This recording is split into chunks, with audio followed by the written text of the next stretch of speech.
Welcome everyone to the inter-school quiz of Portlethen versus Mearns Academy. Question 1. Which singer's real name is Stephanie Joanne Germanotta? A. Lady Gaga, B. Gwen Stefani, C. Billie Eilish, or D. Germanotta Joanne Stefani?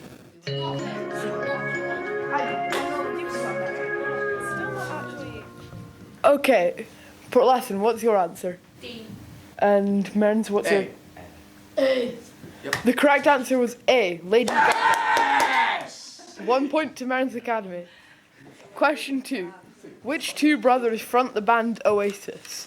A. Craig and Charlie Reid, B. Noel and Liam Gallagher, C. Wilbur and Orville Wright, or D. Paul and Barry Chuckle?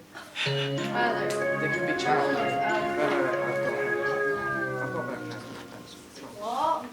Okay, everybody, time's up. Portlethen, what's your guess? B. And Mearns, what's your guess? Both groups are right. The answer was B. Noel and Liam Gallagher.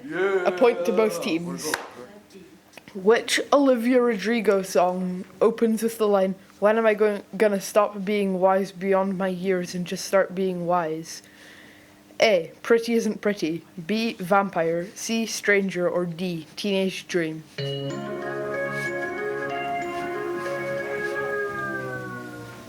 Okay, everybody, time's up.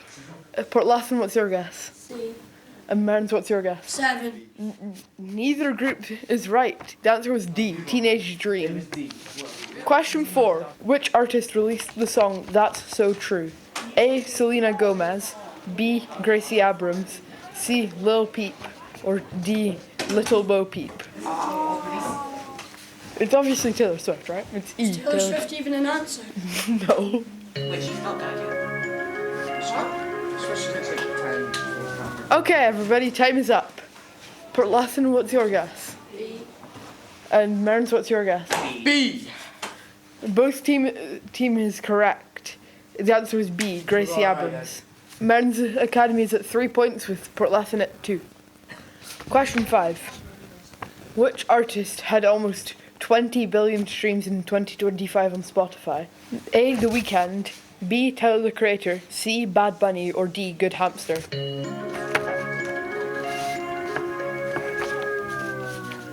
Okay, everyone, time is up. Mearns Academy, what's your guess? C. And Portlethen? The correct answer is C. Yes! Bad Bunny. Say a ball. Question 6. Katy Perry flew in a rocket almost into space. How long was her flight? A. 5 minutes, B. 11 minutes, C. 24 hours, or D. She's still up there?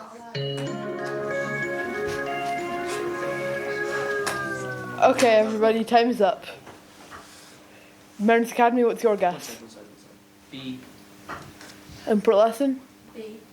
Both teams are correct. The answer is B. 11 minutes. We're still in the lead. Mearns Academy has 5 points and Portlethen has 3, I think. Question 8. Which cheap airline's TV advert went viral on TikTok earlier this year? A. Ryanair, B. Fly67, C. Go For It, or D. Jet2? No, it's rather Okay, everybody, time is up. Mearns Academy, what's your guess? D. And Portlethen? Yeah, both teams are right. So the scores are 6-4. Question 9. Which fictional cartoon character announced her pregnancy live on Good Morning Britain? A. Dora the Explorer, B. Princess Fiona, C. Elsa the Snow Queen, or D. Mummy Pig from Peppa Pig?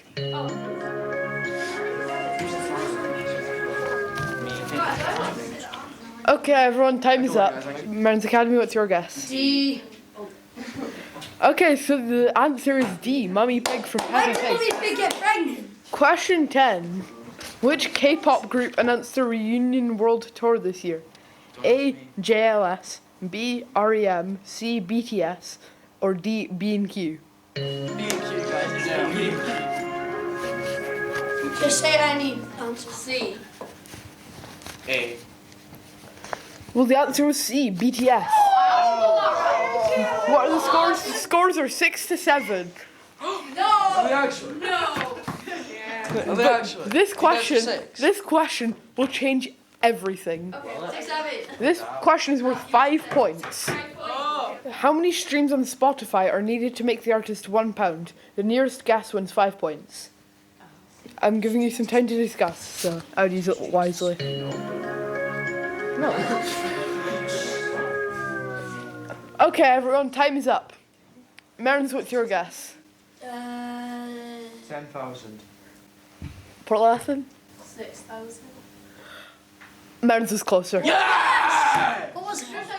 The correct answer is 33,300. God, wait, who was actually closer? 3. Well, Mearns Academy wins. It's not about winning, it's about the friends we made on the way. Shut up. You heard it here first, folks. Well, goodbye, everyone, and congratulations to Mearns Academy.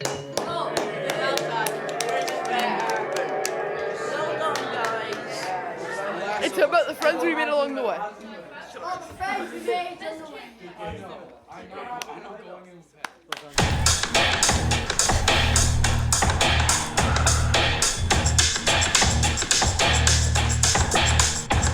Sometimes I go out by myself and I look across the water.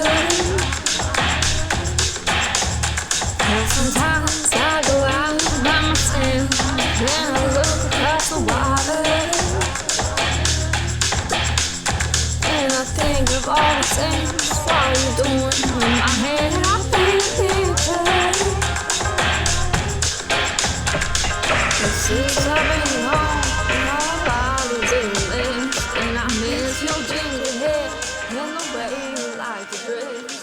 Welcome to Two Maisies. Later on today, we will be talking to Ben Walker. He's known for using his voice and guitar. He's also a singer-songwriter. He also has an upcoming UK tour. For someone who is an artist, you have to keep your voice in a good condition. We will be showing you a good vocal warm-up. Here we go. Me, me, ma, mo, mo. Me, me, mo. I, yeah, E-O, E-O. Vocal warm-ups helps widen up your blood vessels, ensuring that your muscles are well supplied with oxygen. A warm-up should usually last between 5 to 10 minutes, with a typical duration between 10 to 30 minutes. A warm-up helps to prepare your physical body for physical activity. Cards on the tables, we're both showing hearts, risking it all, though it's hard. Do you want to tell everyone who you are? I am Ben Walker. I'm a singer-songwriter from the northeast coast of Scotland. I went to school at Mearns Academy, and I've been doing this now for 4.5 years. That's good. When did you know you wanted to be a singer? Oh, I mean, through high school, I wanted to either work on the farm or be a pilot. And just at the end of school, as soon as coronavirus hit, I started picking up my guitar a bit more. And yeah, I found it as a massive comfort to me. And so at the end of school, I'd kind of decided that I wanted to go off and try a little bit of it at college. And then I kind of took it from there, started doing a bit of university. I got through to third year, and then I started touring and I went to Australia and the UK, and all fell apart. But yeah, that's when I wanted to become a singer, was just at the end of high school, probably when I was about 17. Have you had any professional singing lessons before? I have not, unless it's from the lady behind you. How long have you been singing? I've been singing all my life. However, professionally, I guess, for the last 3.5 years, performing live up and down the country. I wouldn't call it singing. It's subjective, but yeah, I love it. How do you take care of your voice normally? Oh, that's a good question. Lots of steam. I have like a vocal nebulizer that I inhale steam with, and that kind of helps loosen things off. I also have my best friend called Manuka Honey, and I put that in kind of coffee or tea. I also have lemon and ginger in tea sometimes, and that kind of helps soothe things. But generally, not drinking alcohol, not smoking, and not going out has a massive impact. What is a nebulizer? What's a nebulizer? It's like a It's like a big tube that kind of produces steam, so you put a bit of water in the bottom of it.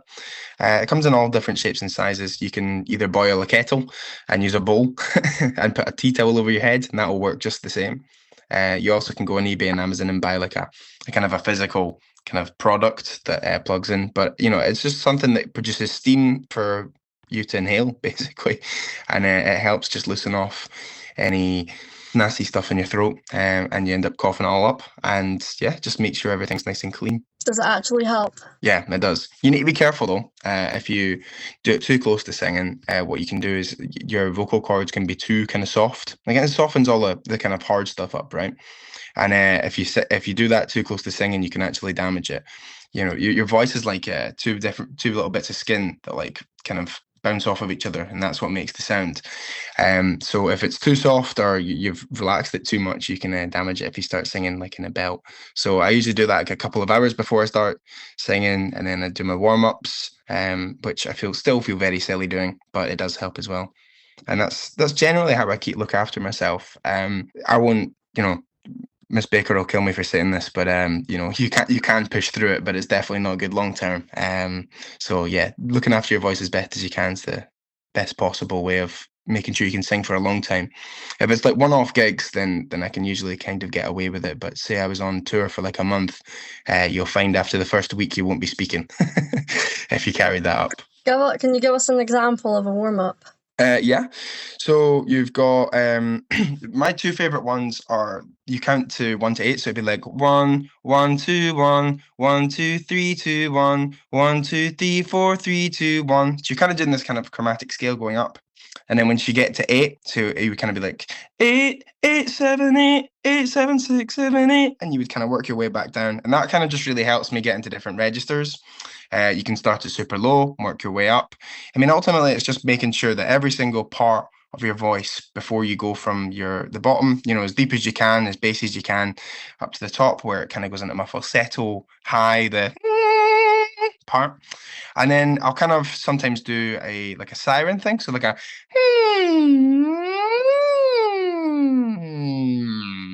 and you can kind of take it all the way down. And what I'm really kind of feeling and looking for and listening for is kind of any part where my voice kind of snaps. So I'm sure I haven't warmed up, so I'll do it here. But like that bit there, that part there is where I would focus on. And I'll just keep doing that over and over again until it's this nice, continuous.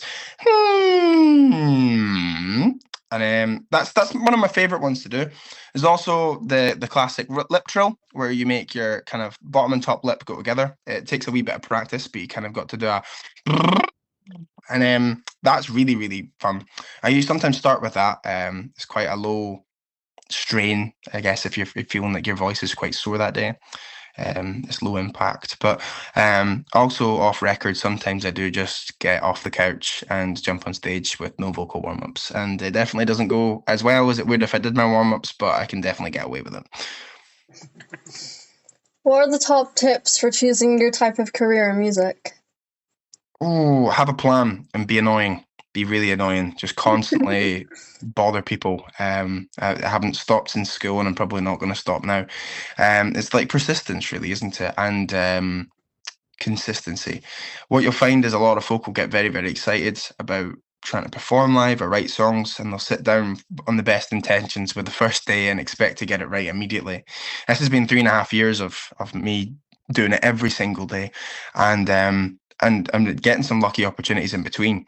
So, it's every day making an Instagram post, every day, not always posting what you're working on, even if it has taken you a bunch of time. Being self-critical, but also being kind to yourself as well. Is it the best possible thing I could do? Probably not. Is it a great video and have I tried a lot? Yeah. And, it's really just like having a plan of what you'd like to achieve.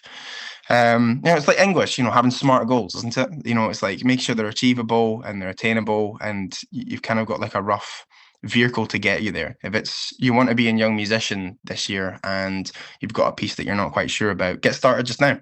Get practicing for it, and then make sure you know when the deadlines are in, and you're really doing everything you can do to support yourself. And I guess that's like the best analogy I could give for it. Have you ever lost your voice while performing on stage? Luckily I've not. I have had many voice breaks, which are very embarrassing in front of people. You go to do the big note, you're like, "Ah!" and you sound like a dying cat or something like that. Everyone's watching you. That's always a fun moment. Typically, I just stand back from the microphone and laugh. You gotta just dare to suck. You got to just be okay with going to be bad. You're gonna have your moments, aren't you? And if anything, like what the biggest bit of advice I ever had was like when you're on stage, if you move your hands like an inch to the right or something like that, chances are no one's even clocked it. It feels way worse when you're standing there on stage. So, luckily I've not lost my voice on stage yet. Do you know what your vocal range is? No, I still can't read music. I think it's probably up to like a C sharp, like a sixth C sharp. Almost at the top of the piano. When you're creating a song, what comes first, your words or like music? Well, that's an interesting one. So I've been studying songwriting. I've been working at a songwriting camp out in Spain, and what I usually tell any of the folks that come and work with me out there is, depending on what style of music you're working on, that really depends on the answer I give here. So, for example, in pop music, so the stuff you hear on your radio, the words serve the melody, right? So I can't think of an example. What do you listen to just now? What's your favorite song? Maybe Always Remember Us This Way by Lady Gaga. Yeah, right. So like sing the start part, like just hum it. You don't have to even do the words. It's like, I will always remember us this way. I can't remember the exact melody of it, but you remember how like the chorus, right? Those first few notes, the hook of the song that we all sing about on TikTok or something like that, right? That's the melody. It's the sequence of notes that you're listening to rather than the words, and then the words have meaning after. Whereas what I would say is in punk music or rap, it's sometimes actually just more about saying the words and then the melody coming after it. So it's kind of in pop music, the tune, the words serve the tune, and then in punk music, the tune serves the words. Does that make sense? Yeah. So for me, to be explicit and answer your question, for me, the melody comes first. So like I'll have my chords together. I won't be so prescribed. Actually, less is more. So like say I'll go between a C and an F chord, or a C and a G chord, and I'll just go back and forward to them in a cadence that I like. So I'll just kind of be going back and forward to them, and then I'll start humming like a tune. And most of the times it's terrible, and I have to try quite a bunch of times to get like a kind of a rough tune where I sing it over and over and over again. And then eventually I'm like, right, okay, what am I saying there? So one of my songs is called 16, and it goes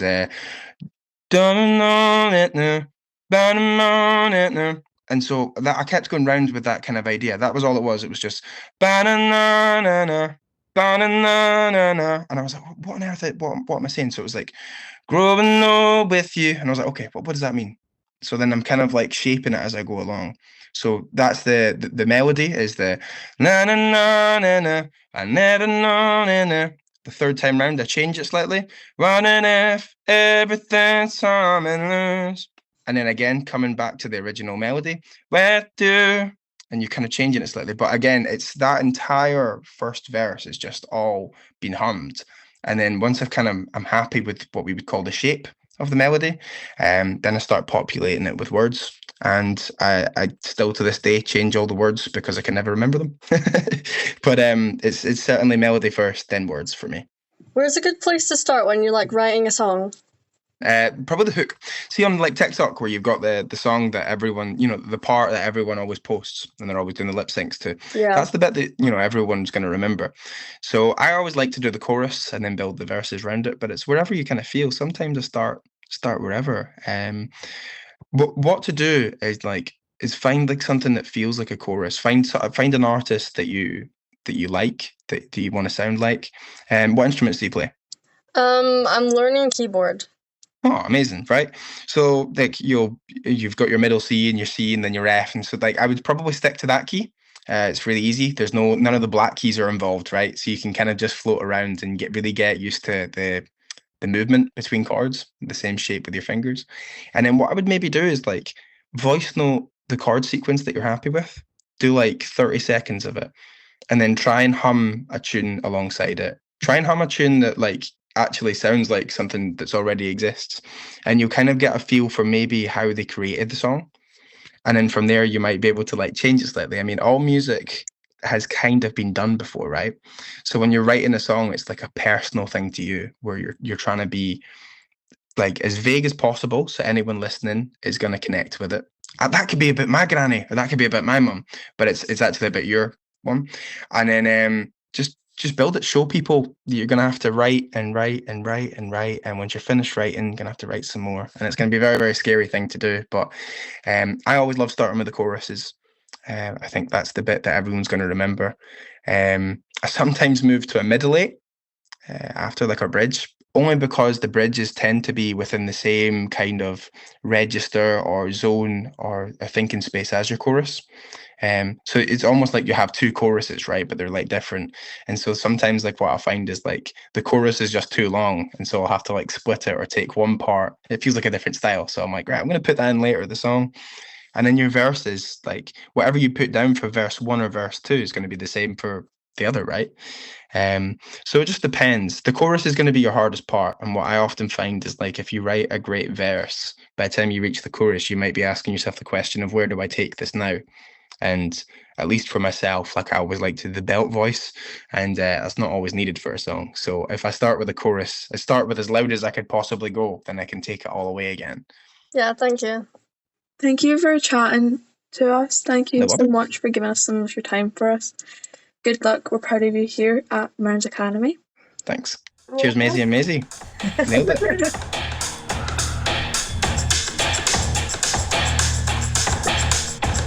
Sometimes I go out by myself and I look across the water. And sometimes I go out by myself and I look across the water. And I think of all the things while I'm doing in my head. I paint a picture. But since I've been home,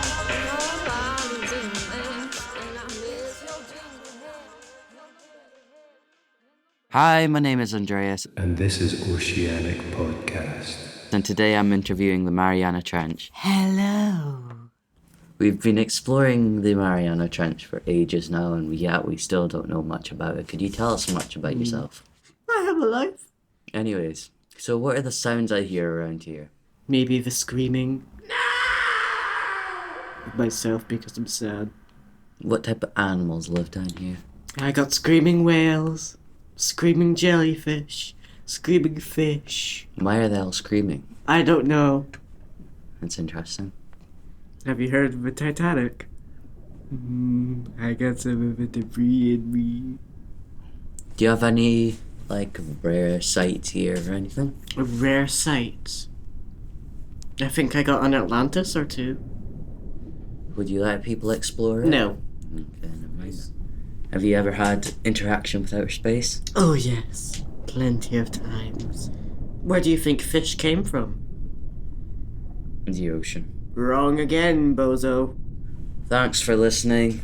Tune in next time while we explore other oceanic places.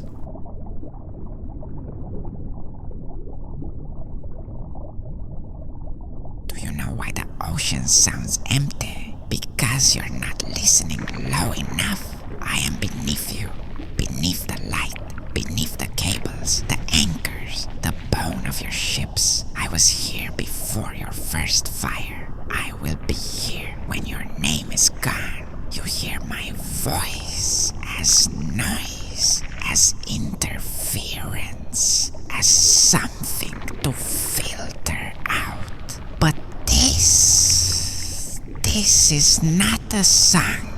It's a warning.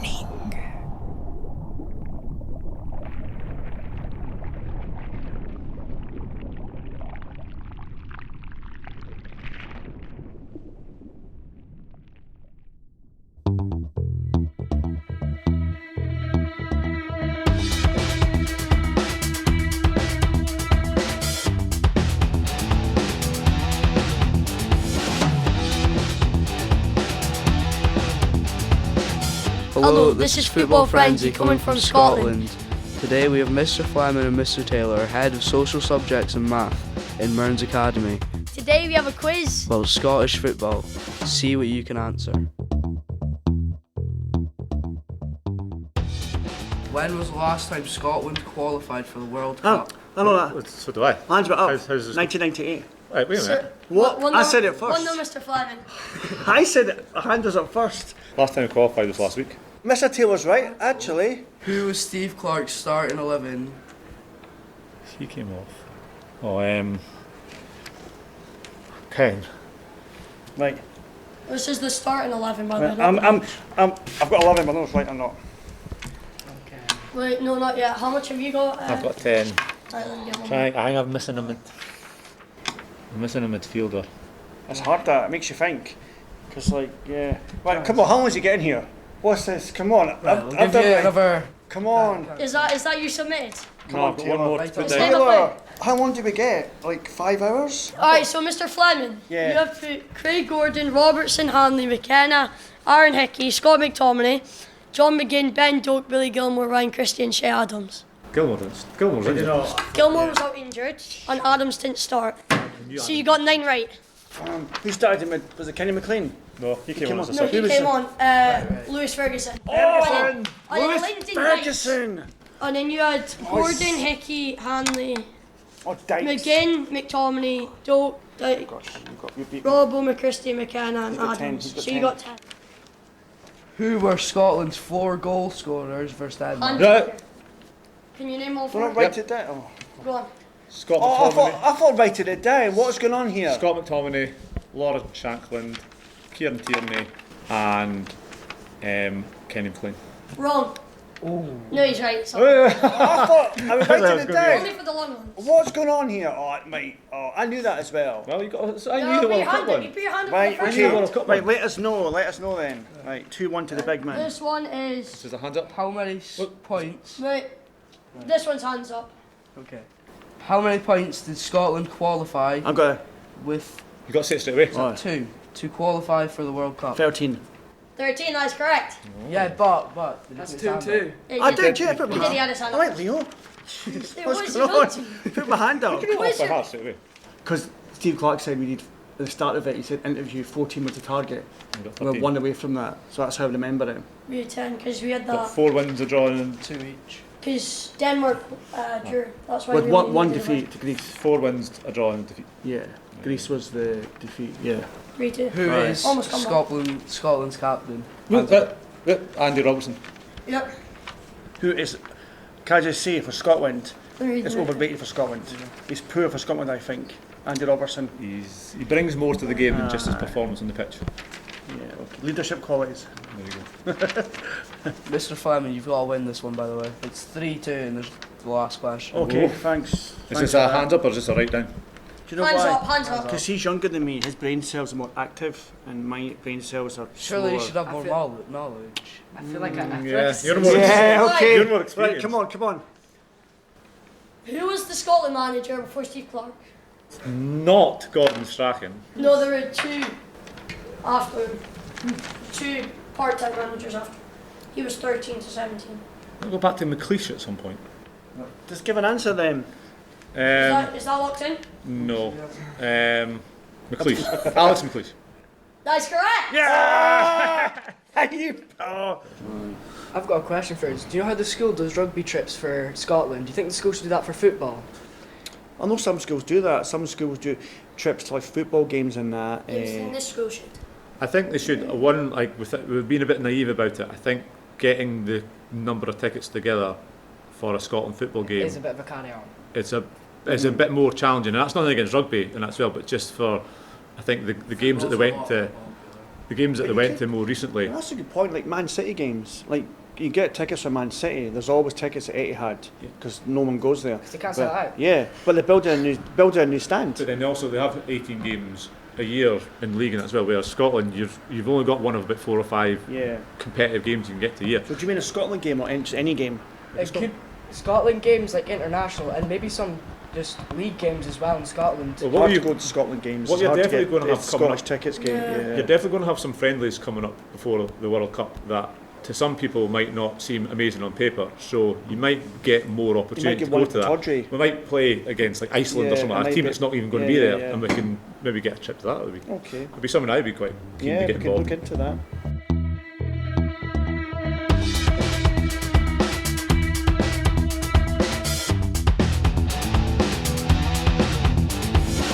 Thank you for listening to Football Frenzy. Hope you come back next week. Bye.